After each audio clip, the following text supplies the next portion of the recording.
Jetons un coup d'œil à l'intérieur du Honda Ridgeline. Lorsqu'on ouvre la porte, on peut voir que c'est quand même du solide, un intérieur qui est noir en majorité. Donc, quand même très, très beau. Encore une fois, ça nous rappelle celle du Honda Pilot qu'on a essayé dernièrement. Donc, rien de compliqué, quand même assez sobre comme intérieur. On a quand même un beau matériau qui est quand même assez mou ici sur le côté. Utilisation du noir, un petit peu de chrome pour les poignées. Donc, les mémoires au niveau des sièges aussi, ici, l'ensemble des commandes. Et on remarque plein de petits rangements, donc vraiment bien disposés à l'intérieur de la portière ici. Et l'ouverture, donc, au niveau de la trappe à essence. Sur le côté ici, donc, ajustement au niveau du siège, quand même complet, des sièges en cuir qui nous offrent quand même un confort intéressant. Des sièges qui sont chauds cependant. Une chance qu'on est équipé, donc, du mode de climatisation à l'intérieur du siège. Quand on prend place à bord, mention Honda ici donc à l'arrivée. Et on remarque quand même, encore une fois, donc la sobriété du véhicule. Et ça, c'est parfait là, quant à moi. J'aime bien là, cette partie-là. Lorsqu'on regarde un petit peu ici, donc à gauche, donc au niveau des contrôles de miroirs, c'est ici. On va avoir la possibilité aussi donc de replier donc ces fameux miroirs-là à l'aide du bouton. Un bouton mode Econ qu'on appelle donc pour une conduite beaucoup plus économique si on veut. Et l'ensemble des boutons qu'on retrouve ici en bas. Donc au niveau des capteurs de stationnement, donc du système de stabilité, cargo aussi, donc système de traction plutôt. Et on va avoir la possibilité donc d'allumer ou encore de fermer. Puis en passant, ça va être beaucoup plus clair. Si j'allume le véhicule, mon siège qui prend place, mention Honda Link ici tout simplement, et on va voir le tableau donc qui va s'illuminer. On va se donner un petit peu d'éclairage et voilà pour le changement que ça donne. Donc vous voyez, c'est quand même de l'éclairage OLED, c'est typique. On va avoir la possibilité donc d'allumer la prise à l'arrière donc de la boîte avec la mention ici des givreurs, activer, fermer le système donc d'avertissement de collision ou encore le système de maintien de voie. C'est quand même relativement simple là, quand on regarde ça au niveau du véhicule. Lorsqu'on démarre le tout, donc les cadrans qui sont quand même de bonne dimension. On voit une révolution moteur qui est quand même assez intéressante. Il n'y a rien de compliqué présentement et on a un affichage donc vraiment LED typique central. Donc il donne un peu un effet vieillot donc, pour l'afficheur de vitesse, mais c'est quand même très très clair là, quand on regarde ceci. On va être en mesure donc d'accéder aux différentes fonctions à partir des commandes qu'on voit ici sur le volant. Pour l'écran central, donc c'est vraiment les boutons qu'on a ici qui vont nous permettre de circuler dans les différents menus. C'est relativement simple, encore une fois, il n'y a pas de flafla. Donc le voyage A, le voyage B, le démarrage au niveau du véhicule qui est indiqué, les différents messages.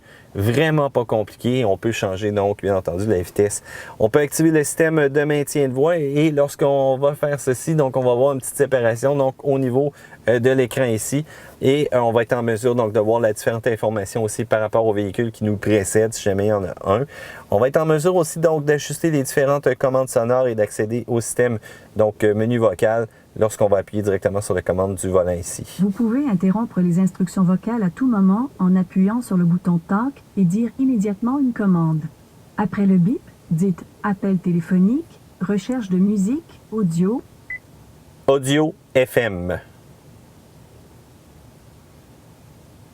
SXM canal 20. Ben, coudonc. Lorsque ça va venir le temps, cependant, de baisser le son, c'est vraiment un écran tactile, donc comme on a ici. Les commandes vocales, je suis aucunement un fan de ça, mais si vous aimez, ben tant mieux. Dites-moi pourquoi vous aimez ça, puis comment vous l'utilisez, puis c'est facile dans la section commentaires. Au niveau du volant, je peux chauffer le tout et on va remarquer ici sur le côté donc que j'ai un ajustement donc au niveau de la poignée télescopique. Phare anti-brouillard, c'est sur le coin ici que ça se passe. Lorsque je vais me diriger un petit peu plus vers l'autre côté, donc on va remarquer donc tout ce qui est nécessaire pour les essuie-glaces. Et au niveau de la luminosité, donc les boutons sont directement ici pour ajuster tout ça. Lorsque je vais me déplacer un peu plus vers la partie centrale, donc j'ai quand même un beau bouton au niveau du démarrage qui va changer de couleur dépendant la partie que je vais avoir accédé. Et lorsque je vais démarrer, voilà donc. On va voir, c'est quand même assez discret présentement comme éclairage, mais c'est quand même assez beau. Et si je pousse la luminosité au maximum, ça devient rouge total. Au niveau de la révolution moteur, vous allez être impressionné de la sonorité que ça a.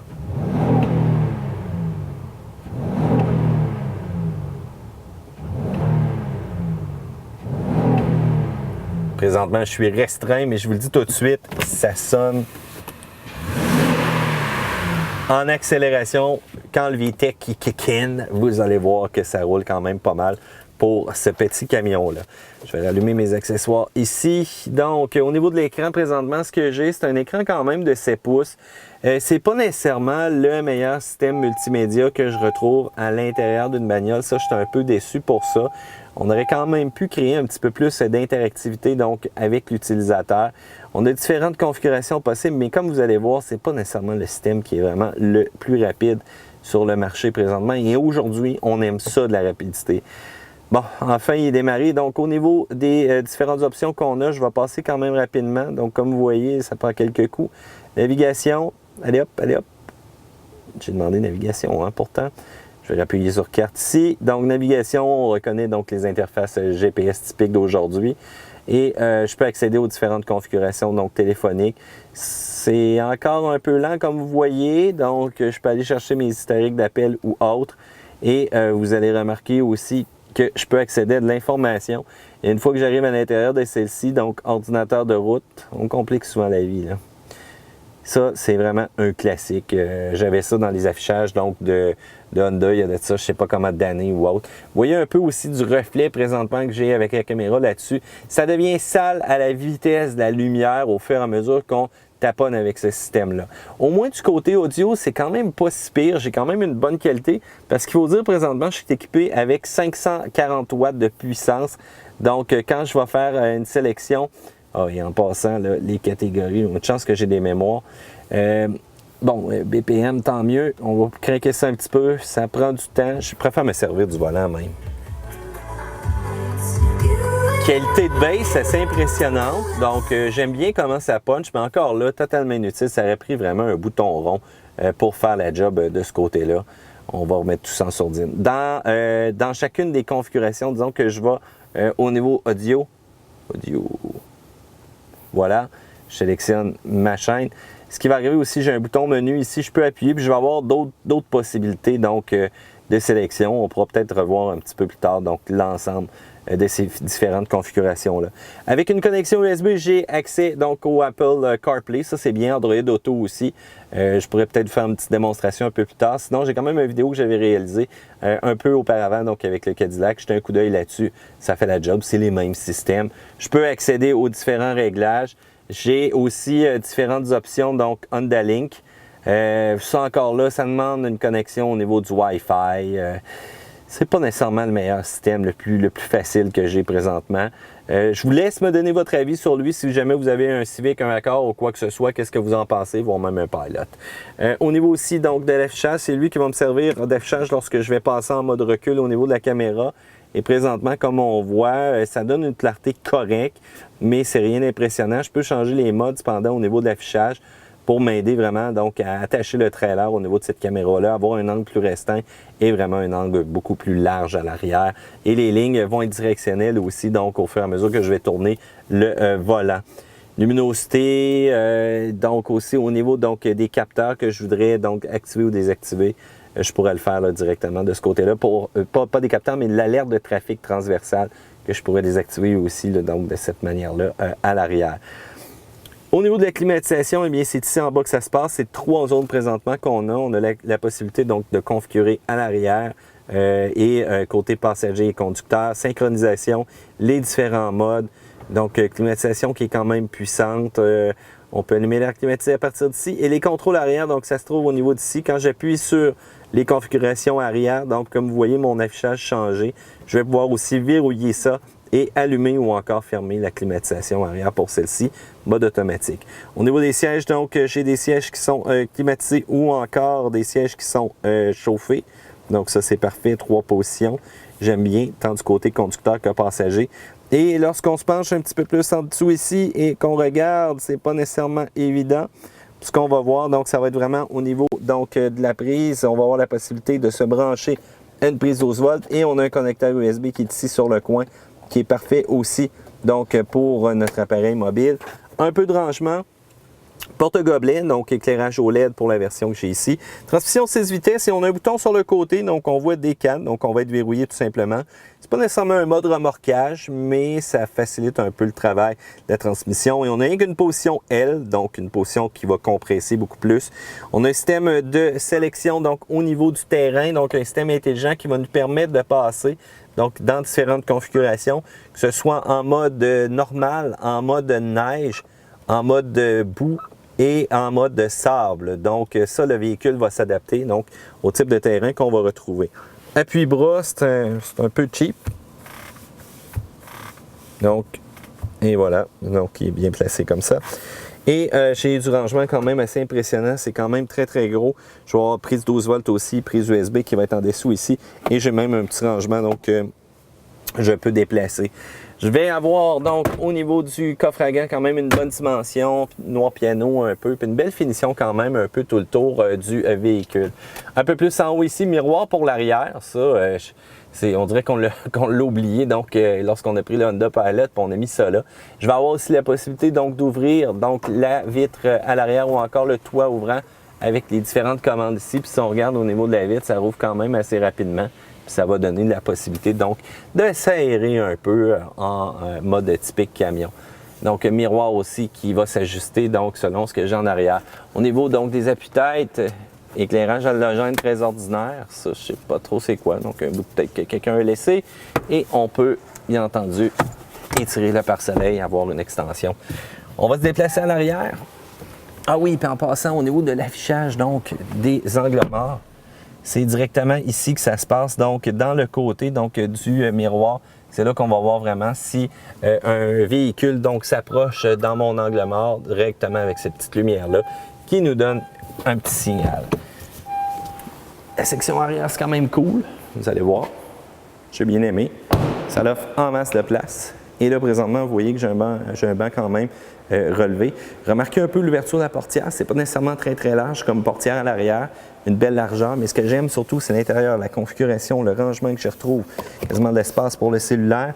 On a négligé un petit peu en bas, mais au moins en haut, on n'a pas rien négligé. Pochette à l'arrière des bancs, quand je vous parlais tantôt de climatisation qu'on retrouve à l'arrière, donc c'est quand même très complet. Chauffe-banc aussi qui est disponible, mode automatique de la climatisation.